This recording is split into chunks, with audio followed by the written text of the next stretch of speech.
নমস্কার বন্ধুরা, চলে এসেছি আজকে একটা নতুন ভিডিও নিয়ে। আজকের ভিডিওতে আপনাদেরকে দেখাবো আমাদের বাড়ির মেয়ে ও মাটির থালায় এত সুন্দর কলকা এঁকেছে বা অনেক সুন্দর সুন্দর ছবি এঁকেছে, সেগুলোই আপনাদের সঙ্গে তুলে ধরবো। আপনারা দেখুন, আপনাদের যদি ভালো লেগে থাকে আপনারা অতি অবশ্যই কমেন্ট করবেন। আচ্ছা পিউ, তুমি যে মাটির কাজটা করেছো, এই যে থালায় এঁকেছো, এটা কি তোমার প্রথম হাতের কাজ? হ্যাঁ, এটা হচ্ছে আমার একদম ফার্স্ট হাতের কাজ। এটাই হচ্ছে আমার ফার্স্ট তুলি ধরা থালার ওপরে। এটার মধ্যে দেখতে গেলে অনেক খুঁত পাওয়া যাবে। এটা যেহেতু প্রথম, সেই কারণে অনেক খুঁত আছে। সেটা যেহেতু তুমি করো বলে সেই কারণে বলছো, কিন্তু আমরা তো অতটা আর্ট সম্বন্ধে বুঝি না, কিন্তু আমাদের চোখে তো খুবই ভালো লাগছে। আমার তো মনেই হচ্ছে না এর মধ্যে কোনো খুঁত আছে, কিন্তু যারা আর্টের মধ্যে থাকে তারাই হয়তো ধরতে পারবে যে এর মধ্যে কি ভুল কি ঠিক আছে। তা যাই হোক, প্রথম হাতে খড়ি যাদের হয় তাদের একটুখানি ভুল হয়ে থাকে, ওটা কোনো ব্যাপার না। তারপরে কোনটা করেছো?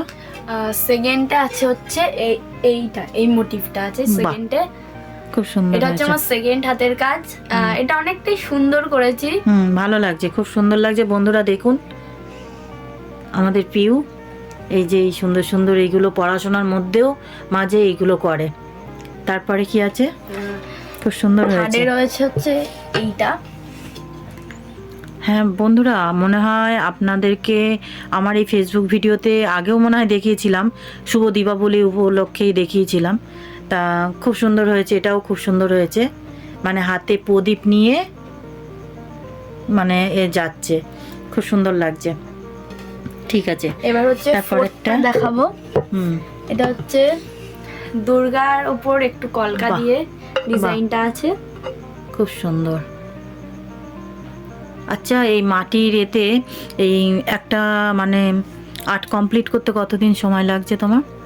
আমার মোটামুটি, আমি যেহেতু একটুখানি স্লো আছি, তো আমার কাছে 3 দিন।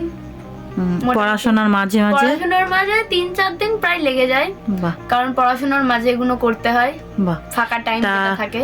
আমি জানতে চাই যে তুমি এইগুলো শিখছো কার কাছ থেকে? আমার এই জিনিস করার আছে হচ্ছে প্রিয়া নাথ।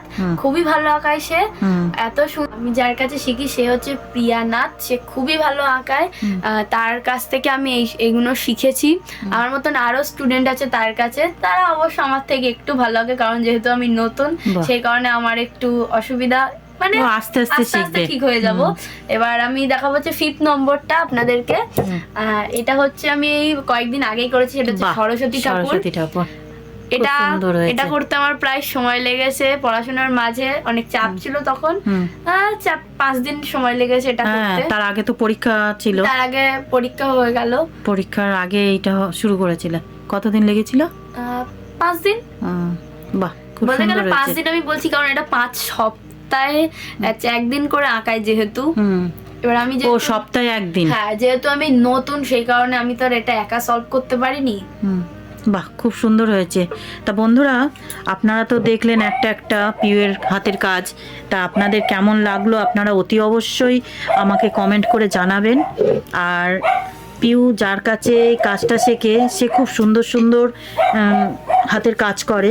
যেমন বিয়ে বাড়িতে কুলো, যে বিয়ের কুলো হয় সেটা আর্ট করে। তারপরে গাছ কোটো, যে সিঁদুর কোটো, তারপরে বর বউ বসে যে পিড়েতে, সেইগুলো খুব সুন্দর সুন্দর করে।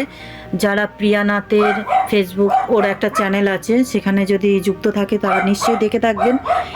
তারই একজন স্টুডেন্ট এই হলো পিউ মল্লি। তারই হাতের কাজ এইগুলো, শুধু এইগুলোই করে না, ও আরও অনেক কিছু আঁকে। আজকের আপনাদের সাথে এই মাটির থালার এই আর্টগুলো আপনাদের সঙ্গে শেয়ার করলাম। পরবর্তীকালে ওর আরও সুন্দর সুন্দর আঁকাও আমরা আপনাদের কাছে তুলে ধরবো। তা আজ এই পর্যন্তই থাক, টাটা।